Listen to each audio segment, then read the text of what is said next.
Bueno, en esta oportunidad vamos a tratar el tema de coordinación de protecciones en baja tensión, ¿no? Inicialmente vamos a ver unos temas de conceptos que debemos de saber para poder entender las técnicas de selectividad que vamos a hablar más adelante, ¿no? En primer lugar, uno de los tableros eléctricos, ¿no? De distribución, tableros eléctricos secundarios, tableros eléctricos principales en las subestaciones, ¿no? Llave o interruptor automático.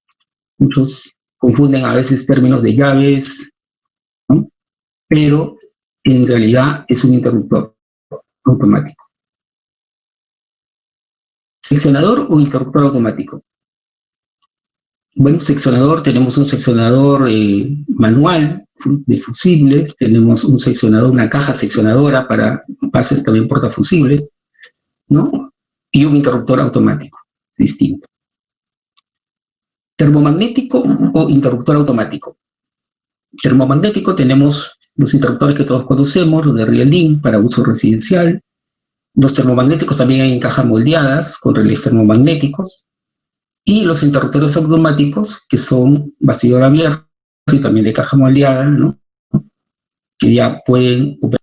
¿Qué vemos acá? La definición de la norma. ¿Qué vamos a definir aquí? ¿Qué es un interruptor? Según la normativa IEC, un interruptor termomagnético es un dispositivo que puede cerrar, conducir e interrumpir corrientes bajo condiciones normales y condiciones anormales, ¿no? Eso es lo que especifica la norma, lo que define la norma de un interruptor automático.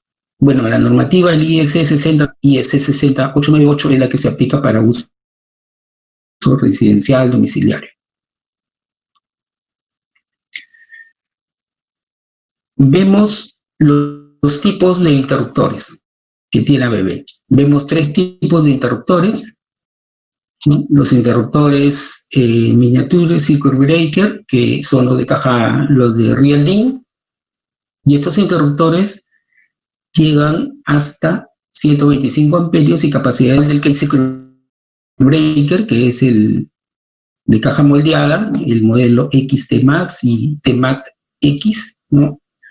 Para distribución eléctrica, que en este modelo tenemos los interruptores, los relés ya regulables y la posibilidad de interruptores de ejecuciones fijas, enchufables, plug-in y extraíbles, ¿no? Con tensiones hasta 1000 voltios de servicio y llegamos hasta capacidades de corto de 150 kiloamperios y hasta 1600, ¿no? amperios en corriente nominal. Y por último, los interruptores de bastidor abierto, los modelos de Max con un relé de protección avanzada, ¿no? Que son en ejecución fija y extraíble, ¿no? Tensión de servicio hasta 1000 voltios y capacidades de corte de ruptura hasta 200 kiloamperios, ¿no? Y un rango de 630 amperios hasta 6300. ¿Qué tenemos? Tipos de relés de protección. En un interruptor tenemos el que consiste en una lámina bimetálica, la proteccionamiento normales. Esta lámina se deforma, ¿no? Y abre el bloqueo, la bobina magnética o el relé magnético, que consiste en una bobina magnética cuyo efecto abre el bloqueo que mantiene los contactos unidos del interruptor, ¿no? De esta forma, el corte, en el caso de que exista una sobreintensidad, es un tiempo de respuesta es muy corto, ¿no? Una centésima. Pero también tenemos los relés electrónicos. Los relés electrónicos que consisten en un toroide, un transformador de corriente en cada una de las fases instalado en cada polo, que mide permanentemente la corriente, ¿no?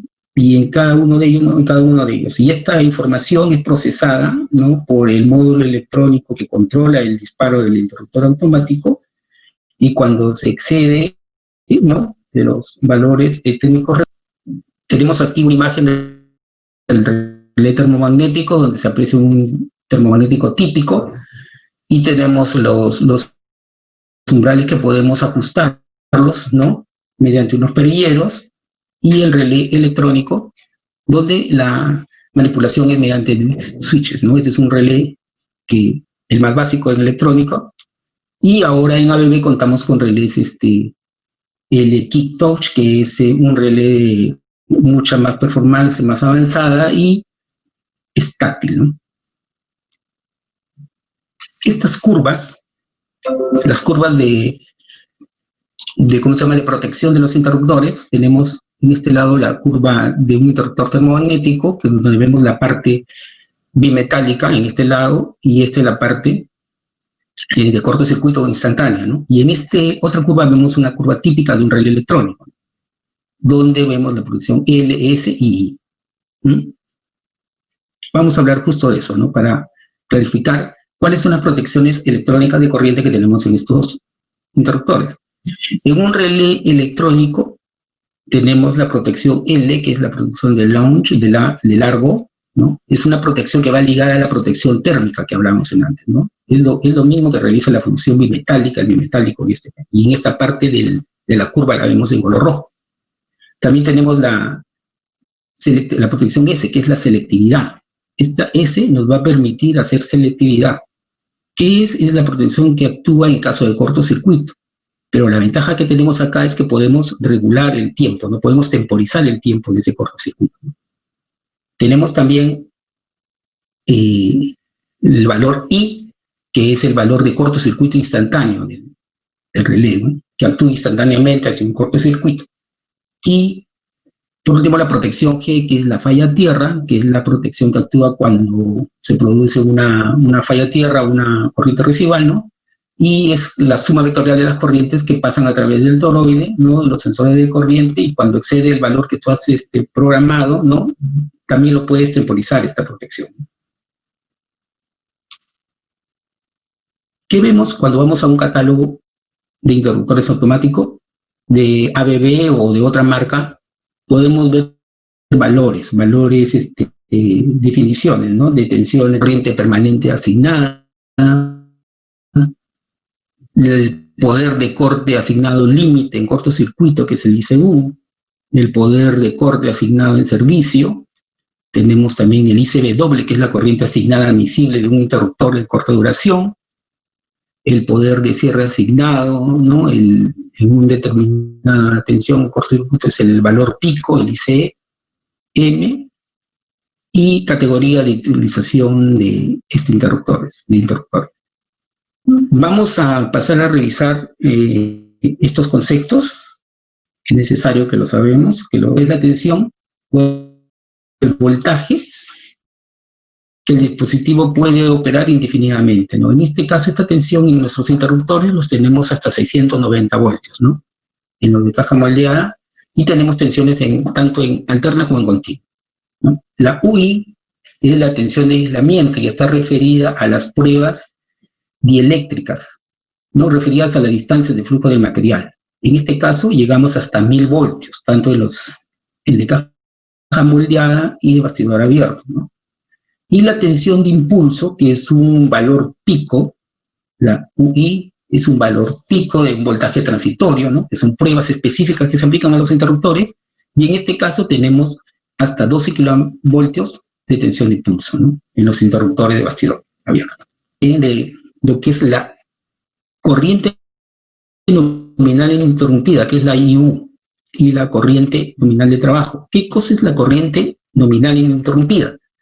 Es la corriente que va ligada al frame del interruptor, ¿no? O sea, y la corriente nominal de trabajo es la que el fabricante la define teniendo en cuenta varios aspectos, ¿no?, como tensión, el funcionamiento, la frecuencia, pero más va ligado al relé en sí que tiene este interruptor, ¿no? Ejemplo, acá tenemos la placa de un interruptor XT-Max, donde dice XT2N, que es el modelo 160. 160 sería la corriente nominal ininterrumpida, la IU, que es el valor del frame del interruptor, ¿no?, el máximo.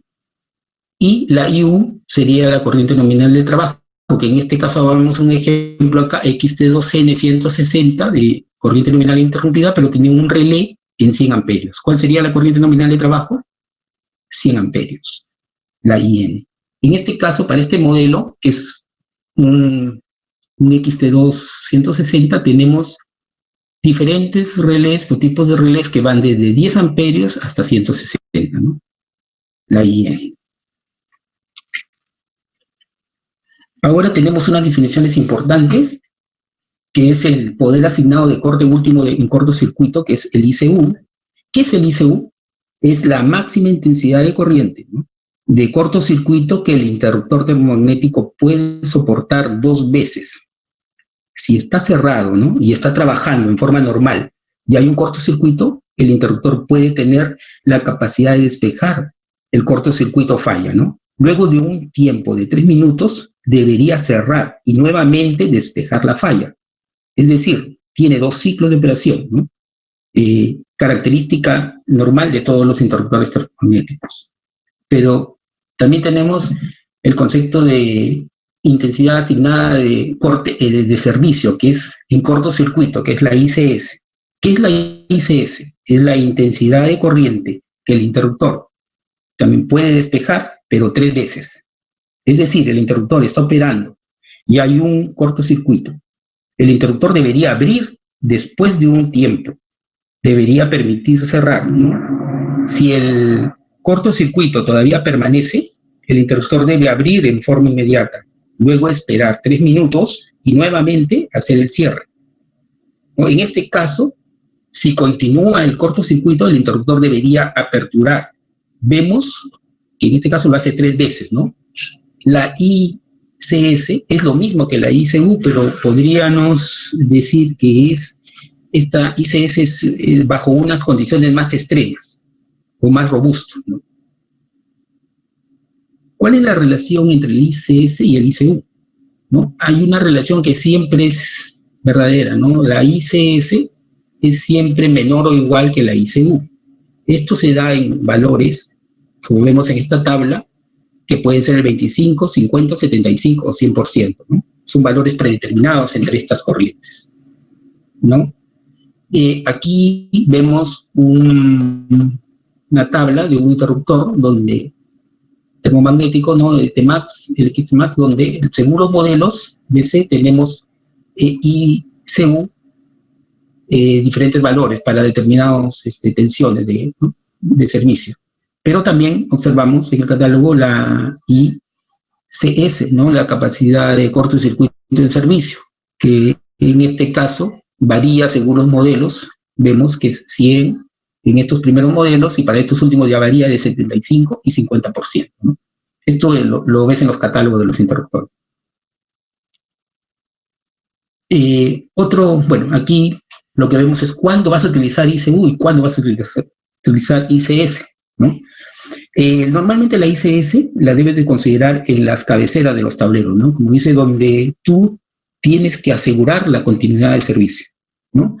Ahí, esto por lo general es en las instalaciones de los paneles o los tableros generales, donde está inmediatamente después del transformador de corriente, ¿no? Mientras tanto, del transformador de distribución, que digo, disculpe.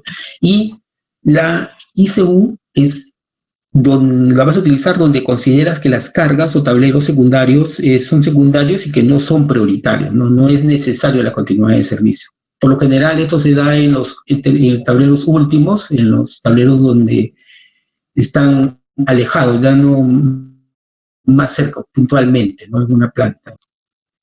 Otro concepto importante que deberíamos saber es la categoría de los interruptores, ¿no? La categoría de los interruptores, hay categoría A. ¿Qué es la categoría A? Los interruptores que están designados o preparados para desconectar en forma selectiva. No están preparados estos interruptores en la categoría. Eso sí, están en condiciones de desconectar en forma selectiva, ¿no? Si vemos aquí, ¿no?, también tenemos un valor que es el ICM, ¿no?, que es un valor, el ICM es la corriente que el interruptor es capaz de cerrar a una tensión asignada de empleo, ¿no? En este caso, si tenemos esta tensión de 415 voltios, tiene estos valores de corriente, ¿no? Que para los mismos valores de tensión es 42 kiloamperios. Tenemos la categoría de utilización en este caso, es B, ¿no? Es selectivo este interruptor, es un interruptor capacitor abierto, ¿no? Tenemos la ICW, que es ¿qué cosa es la ICW? Es la corriente que puede soportar el interruptor, ¿no? Estando en posición cerrado durante un tiempo corto, ¿no? Que puede ser 1 o 3 segundos, como lo llaman acá, ¿no? Son interruptores especiales, ¿no? Que nos garantizan selectividad, ¿no? No aperturan de forma inmediata estos interruptores, no hay que esperar un tiempo, ¿no? Esto se utiliza no mucho en las cabeceras principales de los tableros para garantizar selectividad, ¿no? Aquí vemos que para un segundo tiene estos valores de kiloamperios, ¿no?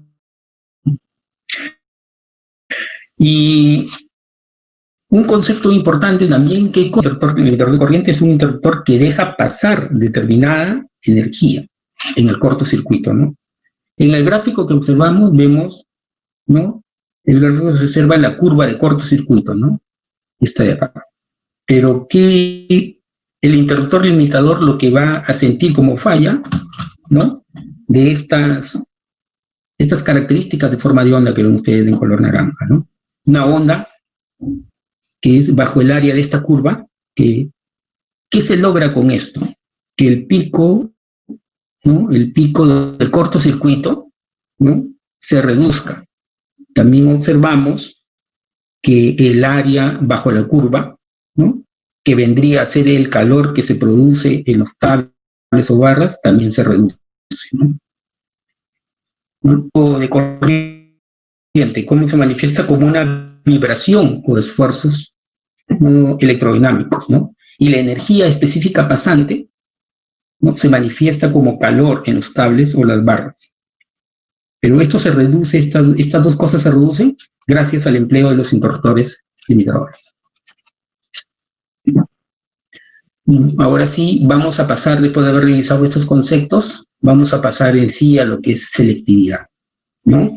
Para lo cual vamos a observar unos segundos esta imagen, y si alguien se anima.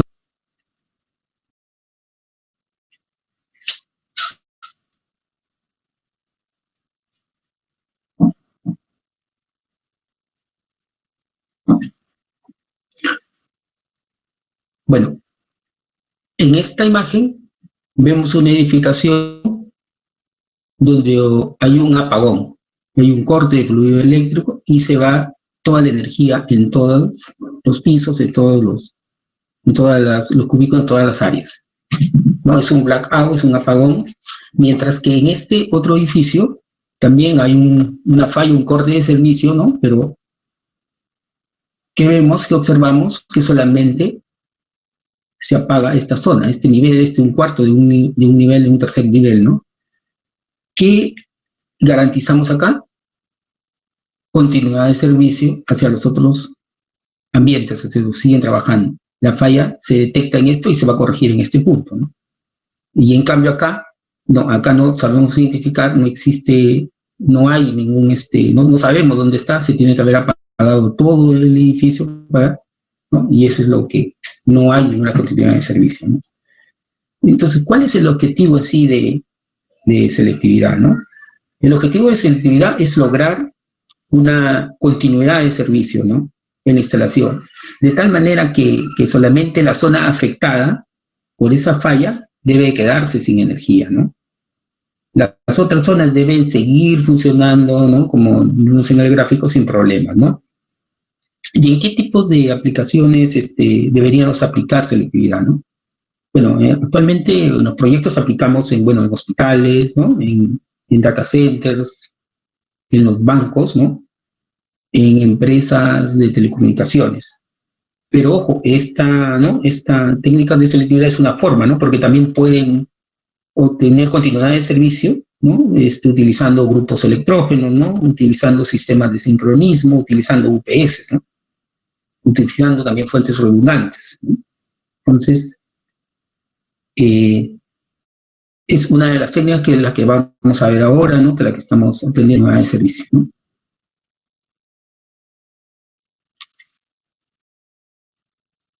Vemos acá un esquema, un tablero, donde tenemos un interruptor principal y 3 salidas, ¿no? ¿Qué vemos acá? Observamos que en este punto se puede producir una falla, ¿no?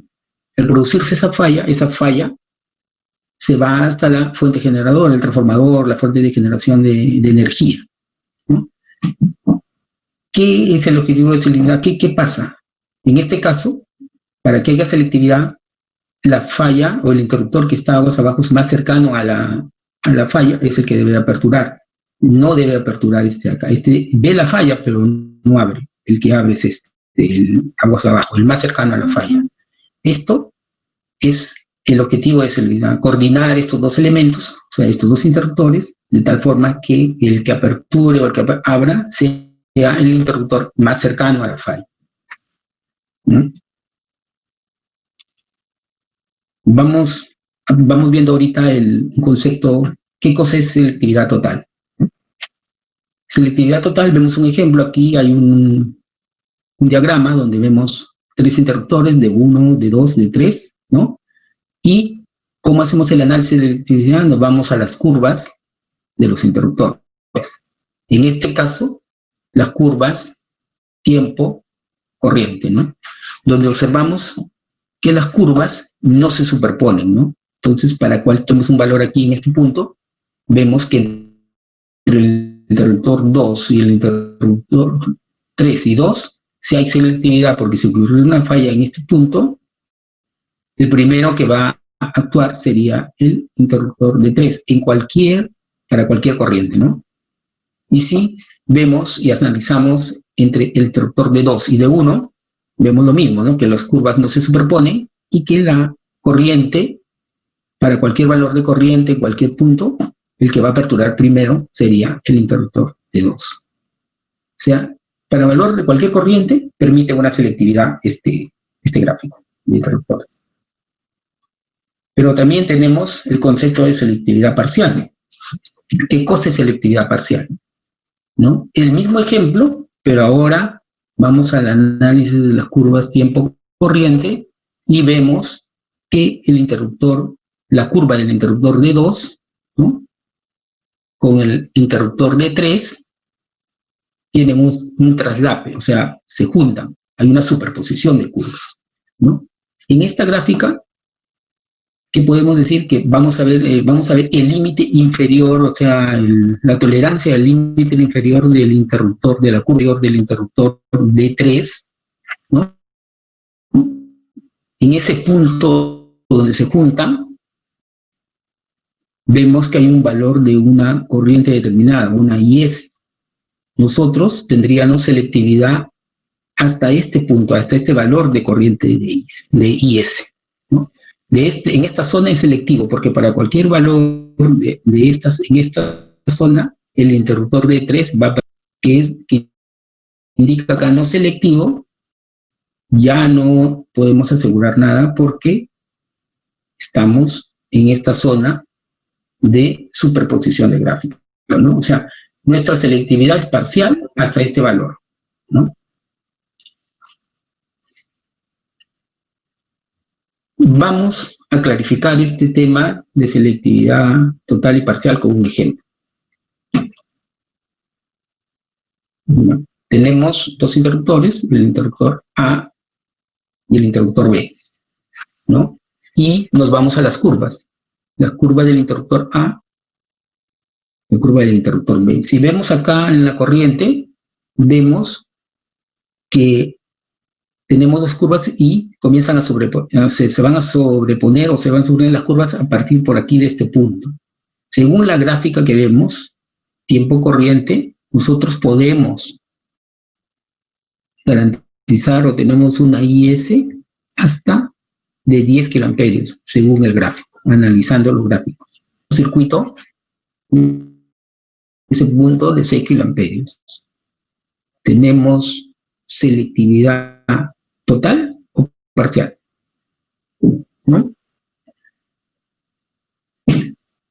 ¿Qué piensan ahí? Entonces, es una selectividad total, porque en este rango, en esta zona va a perdurar primero es el interruptor B, que es el cercano a la falla, ¿no? O sea, hasta 10 kiloamperios tenemos selectividad, nosotros podemos asegurar. Pero ¿qué pasa si tenemos otra falla de 15 kiloamperios? ¿No? Se pasa. En este caso, tenemos una falla de 15 kiloamperios. ¿Qué sería selectividad total o parcial?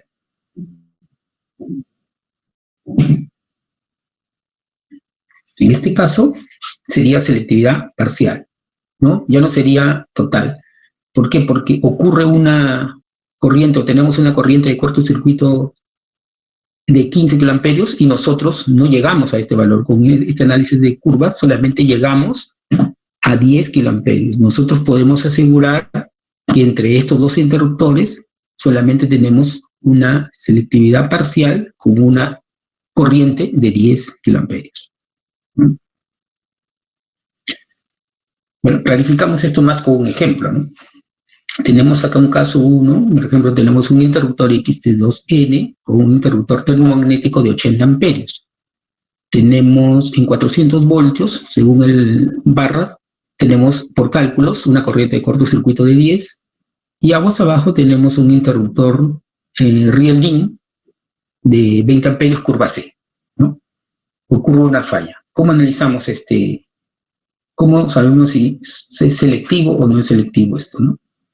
Uno es las gráficas, ¿no?, que hemos estado analizando, y el otro, si no llegamos a tener selectividad, tenemos que irnos, viene del concepto de selectividad energética, que vamos a ver unos momentos más, ¿no? Les voy adelantando este tema de la tabla. Entonces, en esta tabla de selectividad, en esta zona de acá, parte superior, vamos a siempre ver el modelo del interruptor aguas arriba.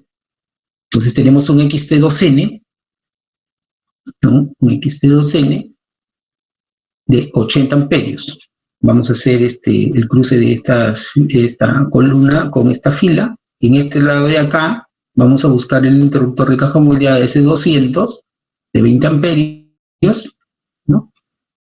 Y nos dice los valores de acá están en kiloamperios. Tenemos selectividad entre estos dos modelos de interruptores hasta 6 kiloamperios.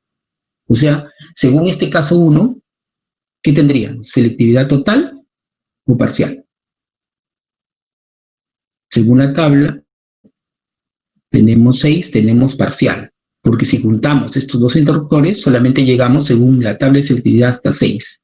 Y aquí nuestro cálculo indica que debemos tener hasta 10, se puede producir cortocircuitos. Entonces, con esta solución de interruptores, solo llegamos hasta 6, es parcialmente. Pero, ¿qué podemos hacer?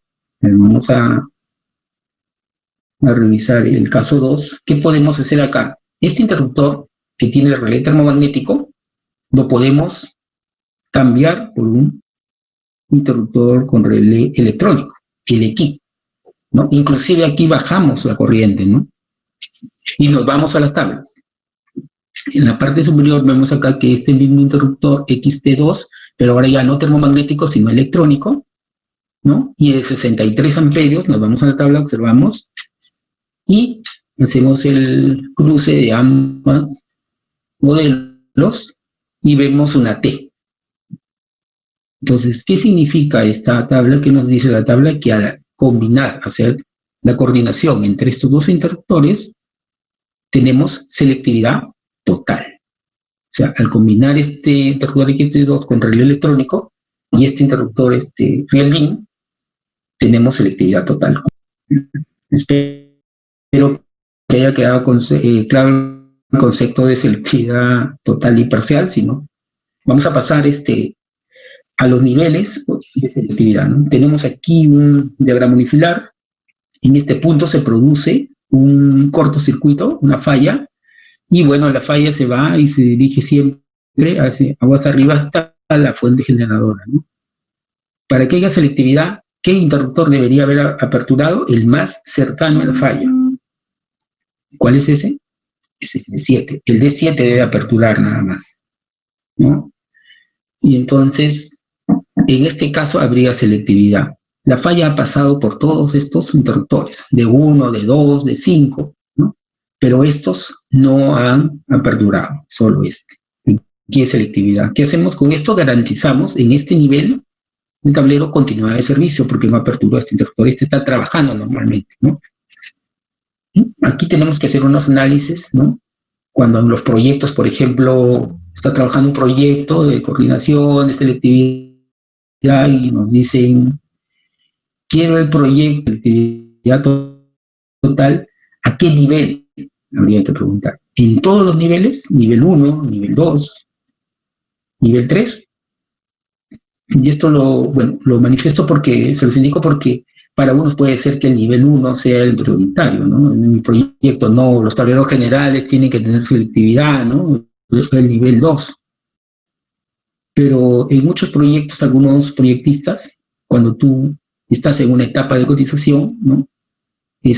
Aquí colocan en los planos capacidades, por ejemplo, 65 kiloamperes en esta barra, acá ponen 50, acá copian, hacen un copy-paste, acá 35 kiloamperes, ¿no? 36, y si tú estás en una etapa de cotización y no tienes los cálculos, si haces selectividad a todo nivel acá, en todos los niveles, tu proyecto se va a encarecer, ¿no? Porque vas a tener que utilizar interruptores con relé electrónico en todos los niveles, ¿no? Por eso es importante identificar cuando dicen selectividad total hasta qué niveles, ¿no? En tus tableros, en tus circuitos, en tu diagrama eléctrico, quieres selectividad, ¿no?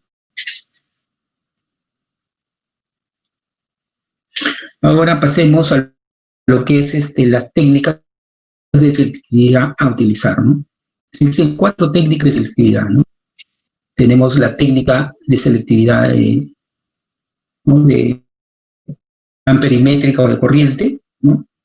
Tenemos selectividad, ¿no? Este es amperimétrico de corriente, esta es selectividad de selectividad energética, que va ligada a lo que son las tablas de selectividad, ¿no? Y la selectividad de zona, ¿no? Esta selectividad de zona es una selectividad final cara o costosa. ¿Por qué? Porque necesitas interruptores especiales, ¿no? Necesitas interrupción y los interruptores tienen que ser electrónicos, ¿no? Entonces, es una selectividad que aquí en Perú todavía no se ha implementado, no se ha aplicado, así que en esta oportunidad no vamos a ahondar mucho en este tema, sino nos vamos a ampliar o ahondar el concepto en estas 3 de acá, ¿no? Selectividad perimétrica. A ver, tenemos acá un interruptor, hacemos el análisis de un interruptor A y un interruptor B. ¿Cómo trabajamos la selectividad perimétrica? Tenemos que hacer un análisis de curvas, ¿no? La parte térmica, tenemos que ir a las curvas en sí de los interruptores. Y ustedes se preguntarán, ¿pero cómo? Si no tengo la curva de estos interruptores, ¿no? Entonces nosotros en ABB contamos con una plataforma, ¿no? Que es el eDesign, y en este eDesign dentro de tenemos un software que hacemos los cálculos, tanto de cortocircuito en barras, hacemos el cálculo de los interruptores, ¿no? Hacemos el cálculo de los cables. Todos estos cálculos es un módulo de esa plataforma, es un software, y dentro de ese software también hay otra plataforma, otro módulo de curvas de esos interruptores. Cuando tú ya tienes este cálculo eléctrico hecho, te vas abres tu módulo de curvas de ABB y jalas estas curvas de estos interruptores, ¿no? En este caso, para hacer la selectividad perimétrica, lo que tenemos que analizar es que las curvas no se traslapen, ¿no? Y en la misma curva nosotros ubicamos un valor, como en este ejemplo de este caso, una corriente, ¿no? Una IS, una corriente de ejemplo, ¿no? Que es una selectividad gráfica. ¿Qué tenemos aquí? Nosotros estos interruptores son interruptores con curvas, con relés termomagnéticos. En el caso es que tenemos que ver que no se traslapen estas curvas, pero aquí vemos que ya se está juntando, ¿no? Que ya hay una zona. Entonces, hasta al ver este límite superior del que en este punto por acá se está juntando. Entonces, aquí solamente podemos garantizar hasta 1 kiloamperio. Desventajas en esta técnica de selectividad es que obtenemos valores bajos de corriente de cortocircuito, ¿no? 1 kiloamperio. ¿Sí? Entonces, otra técnica que podemos utilizar al no tener tiempo o cronométrico, ¿no? Esta selectividad de tiempo cronométrica es donde vamos a poder mover la curva, pero para poder mover la curva vamos a tener que utilizar relés electrónicos. Este relé electrónico va ligado a esta protección S que hablamos al inicio de la presentación, ¿no? Vamos a tener que activar la protección S del relé electrónico del interruptor aguas arriba para poder mover la curva, ¿no? Si nosotros nos damos cuenta, en esta gráfica anterior de selectividad perimétrica, con estos interruptores que ya vienen, ¿no? Que ya tienen fijas estas curvas, entonces tiene L y I nada más, ¿no? Entonces aquí, ¿qué podríamos haber hecho? Mover esta curva, ¿no? Para ampliar el tiempo, o sea, retardar esa protección, que es lo que vamos a poder hacer en esta selectividad de tiempo cronométrica al activar esta protección S, ¿no? Entonces aquí podemos mover, jugar con las curvas, bueno, jugar no, sino mover con criterio las curvas para poder lograr que no se traslapen. Entonces, haciendo este juego, esto es una técnica de selectividad gráfica, ¿no? Porque tenemos que ir al modo de curvas y mover esto, podemos lograr una corriente de selectividad mayor, ¿no? Entonces, en este caso, vemos que llegamos a un I de selectividad mucho mayor. Pero, ¿cuál es la desventaja? En esto podríamos hablar de ventajas de esta técnica, que vas a tener que comprar solamente para este interruptor de aguas arriba, tendrías que comprar un interruptor con relé electrónico que te va a costar un poco más, ¿no? Y el otro tiempo es que tienes que regular aquí, ¿no? O sea, retardas el cortocircuito, aumentas aún más el tiempo, ¿no? O sea, esa sería una ventaja. Ya no vas a anular la protección instantánea, pero vas a retardar eso, ¿no? Le vas a dar un mayor tiempo. Esa sería, ¿no?, la desventaja en este caso, ¿no? La que hemos visto, cronométrica, ¿no? Entonces, tenemos un transformador y interruptores de bastidor abierto, el modelo aguas abajo, el E12 de 1600, aquí subiendo el E2 de 2500 y acá un E4 de 3200, ¿no? Haciendo el análisis de selectividad con las curvas, vemos que el interruptor aguas abajo inferior solamente tiene un radio de protección LI, no es necesario que sea selectivo, no tenga S, no, en este sí, LSI. Activas la protección S selectiva y podemos mover la curva, ¿no? Mover la curva, adecuar la curva, y el interruptor E2 con el E4 igual, ¿no? El E2 que está en el medio con el E4 que es el color azul. Vemos y logramos con esta técnica de selectividad gráfica, logramos que sea selectivo totalmente, ¿no? Este circuito. Selectividad total, cronométrica.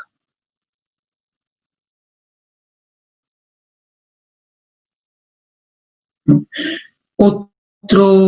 Otra técnica, esta selectividad energética, va ligada a lo que es pruebas o test de laboratorio, ¿no?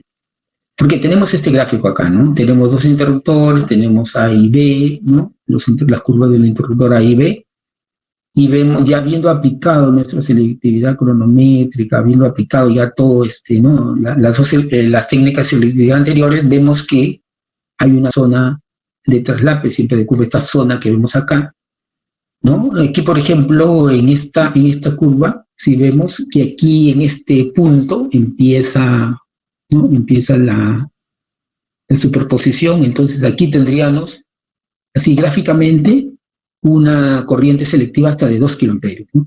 Entonces, ¿cómo podríamos nosotros ampliar esta corriente de cortocircuito y saber, ¿no? Hasta qué es corriente selectivo, estos dos interruptores? Tendríamos que recurrir a las tablas. ¿Qué pasa? El fabricante ABB ha hecho pruebas en el laboratorio de estos dos modelos de interruptores, ha probado para 2, 3, 4, hasta para más kiloamperios, y han hecho tablas, ¿no? Donde ellos prueban ahí hasta qué capacidad llegan estos interruptores de selectividad, ¿no? Esas serían las tablas de selectividad, la técnica de selectividad energética, donde esta tabla lo mostré antes en el ejemplo. En esta parte superior de acá, el interruptor aguas abajo, lo seleccionamos en esta zona, ¿no? Entonces, al hacer el cruce de estas líneas, que puede ser total o un valor determinado, ¿no? Esto es de pruebas hechas en laboratorio, ¿no? En esta presentación tenemos acá el link donde ustedes pueden acceder a las tablas de selectividad de ABB, de los modelos, tanto de tensión, ¿no? De todos los modelos de los interruptores. Vamos a hacer un ejemplo para clarificar este tema de la selectividad energética, ¿no? Vamos a leer bien el ejemplo. Tenemos un circuito eléctrico, ¿no? Un circuito eléctrico dado, ¿no? Con un voltaje en 380, ¿no? En este caso tenemos un interruptor aguas arriba, ¿no? T5S de 800 amperios con relé electrónico, ¿no? Y aguas abajo tenemos un interruptor XT4 también de caja moldeada, pero termomagnético, ¿no? Con relé termomagnético de 250, ¿no? Y el cálculo en barras del tablero de distribución es de 50 miliamperios, ¿no? Bueno, aquí lo que nos piden es que analicemos y garanticemos la selectividad entre estos dos interruptores, ¿no? ¿Qué podemos hacer, no? O sea, es un ejemplo ahí, te dan esto y dice, ¿tiene selectividad estos dos interruptores? Según lo que hemos revisado anteriormente, ¿no? Las técnicas, si disponemos de las curvas, ¿no? De los interruptores, tenemos que hacer el análisis primero de curvas, ¿no? Nos vamos al módulo de ABB de curvas y abrimos las curvas de los interruptores, ¿no? En este caso, el interruptor de color, la curva del interruptor de color rojo, aguas abajo es el azul, ¿no? Vemos que esto, bueno, si observamos esta zona donde se traslapan ya la curva, vemos acá 1, 2, 3, 4, 5, 6, 7, pero 7 no. Nosotros, así gráficamente, haciendo ya el juego del análisis de curva, podemos garantizar gráficamente que tenemos selectividad parcial hasta este valor, 7 kiloamperios. Pero observamos pues que llegar al mínimo a este valor, ¿no? O sea, entonces es aquí donde ya no podemos, después de haber movido las curvas, todo, en esta zona, ¿no? de incertidumbre, ya no podemos saber qué pasa, ¿no? Entonces, tenemos que recurrir a las tablas. En este caso, si recurrimos a las tablas, ¿no? Arriba vemos que tenemos un interruptor electrónico TES, ¿no? Arriba, TS electrónico de 800 amperios, y en la parte aguas abajo tenemos un interruptor XT4 de 250 amperios. Si nosotros analizamos esta tabla de selectividad, vemos que estos interruptores, según la tabla, tienen una T, o sea, garantizamos selectividad total entre estos dos, ¿no? Selectividad total. Quiere decir que ese esquema que hemos visto anteriormente, ese tablero, esos dos interruptores, no habría problema, llegan hasta 50 miliamperios, selectividad total, ¿no? Pero ¿qué pasaría si nosotros hacemos un cambio, ¿no? Ese interruptor TS, no, ese no lo nombramos, sino vemos otro interruptor, lo cambiamos ese de 800 por un TS de 400. ¿Qué sucede si cambiamos el interruptor de entrada, ¿no?, a un TS de 400 con protección electrónica, ¿no? Nos vamos a la misma tabla, ¿no? ¿Y qué tendríamos? Si vemos acá, ¿no?, TS de 400, llegamos a 50 kiloamperios. También tenemos selectividad, ¿no? Tendríamos selectividad hasta 50 kiloamperios, pero hasta este valor, pero como el cálculo de nuestro cortocircuito en barra C50, entonces tendríamos selectividad entre ambos, ¿no?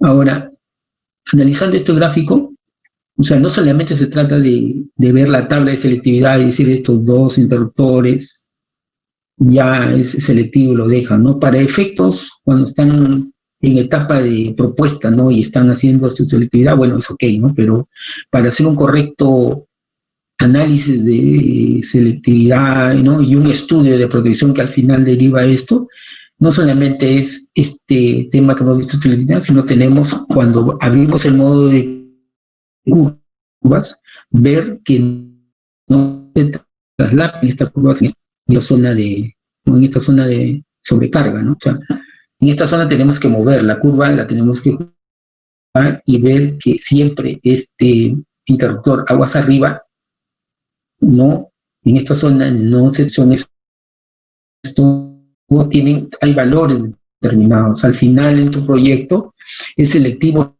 pero tú tienes que setear todos los interruptores, ¿no? Y eso parte de este estudio de selectividad, porque al final termina en un estudio de coordinación de protecciones, ¿no? En este caso, cualquiera de nuestros partners tiene la capacidad de hacerlo. Si conoce el software de ABB, ya hace ese estudio, ¿no? Espero que haya quedado claro este tema de selectividad, y ahora pasamos a lo que es coordinación de protecciones, el concepto de backup, ¿no?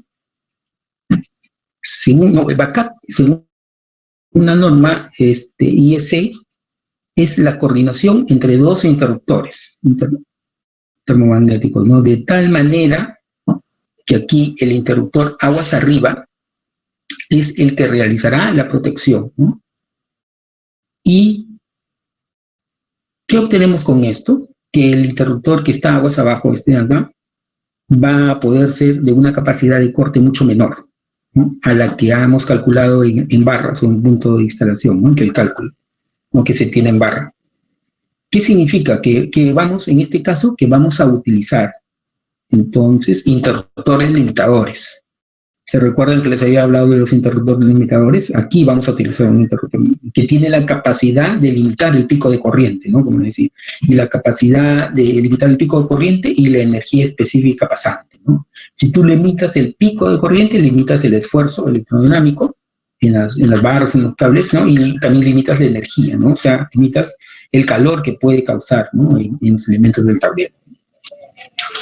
Entonces, al hacer esto, ¿no?, al hacer esta técnica, ¿qué pasa? Vas a bajar acá la capacidad de corte de los interruptores aguas abajo, ¿no? Pero ¿qué no vas a obtener del cálculo? O sea, que hay un valor de 60, aquí puedes poner un interruptor de menos capacidad. Pero en este caso logran una reducción de garantizas, no garantizas selectividad. La técnica de backup es usar interruptores limitadores, pero no garantizas continuidad de servicio porque no hay selectividad en este nivel del tablero, ¿no? El backup es una protección de respaldo, como dice, ¿no? O sea, porque el que va a respaldar toda la protección es este interruptor limitador. También existen tablas de backup, ¿no?, que son pruebas en los interruptores, se prueban y se sacan estas tablas backup. Vamos a ver un ejemplo. Tenemos acá un tablero ¿no? Con un interruptor principal de XT4L de 250 amperios y tenemos una barra de 400 voltios con 65 kiloamperes de poder de corte, ¿no? Aguas abajo tenemos interruptores XT1B de 18 kiloamperes, ¿no? Si tú ves aquí este tablero vas a decir, no, está mal colocado. Si acá el cortocircuito es 65, no debes de poner acá 18 kiloamperios. Esto está mal. Pero no está mal en sí porque según la técnica de backup, vamos a la tabla de backup, ¿no? Vamos a hacer el análisis de backup en la tabla y vemos que para un modelo X, ¿no? Tenemos estos valores de corriente y lo vamos a comparar con el XT1B, en esta zona de acá, XT1B. Si tú haces la comparación, vas a ver una intersección que si tú combinas el XT4L con un XT1B, vas a lograr una corriente de cortocircuito de 65 kiloamperios, ¿no? Y se cumple, sí se puede cumplir, sí se puede proteger. El tema es que el que va a ser el respaldo de la protección es este interruptor limitador, ¿no? O sea, el que va a aperturar es este. Hay una falla en este circuito y va a aperturar este. Por consecuencia, al abrir este interruptor, todo esto se va a quedar sin servicio, ¿no? Porque acá no habría falla. Entonces, no garantizas la continuidad de servicio. Como les indiqué, es por tema de costos, ¿no? Bajas esto es tu proyecto eléctrico, ¿no? En los últimos niveles. Tenemos un ejemplo más, un panel de iluminación, ¿no? Ubicado en una subestación, como dice acá, que tiene un cortocircuito calculado de 50 kiloamperios. Tenemos en barras 50 kiloamperios y 400 voltios de real DIN de high performance LS800 y aguas abajo tenemos los real DIN S200 de 10 kiloamperios. ¿Por qué le pones un interruptor de 10 kiloamperios acá? ¿No? Está mal esto. Entonces nos vamos a la tabla de backup. ¿Qué dice la tabla de backup? Para este modelo de S800 ABB, para todos estos valores de corriente, ¿no? Lo comparas con el S200 que está acá. Para este valor, por ejemplo, de 50, si tú colocas un interruptor acá de 50 amperios, aguas arriba, puedes hacer una combinación con todos estos valores. Puedes colocar hasta 32 amperios acá, aguas abajo, y vas a tener, o sea, te dice que tienes un backup de 50 kiloamperios. Vas a poder utilizar estas combinaciones de interruptores para esta capacidad de corte en barra, ¿no? El que va a aperturar ante una falla es este.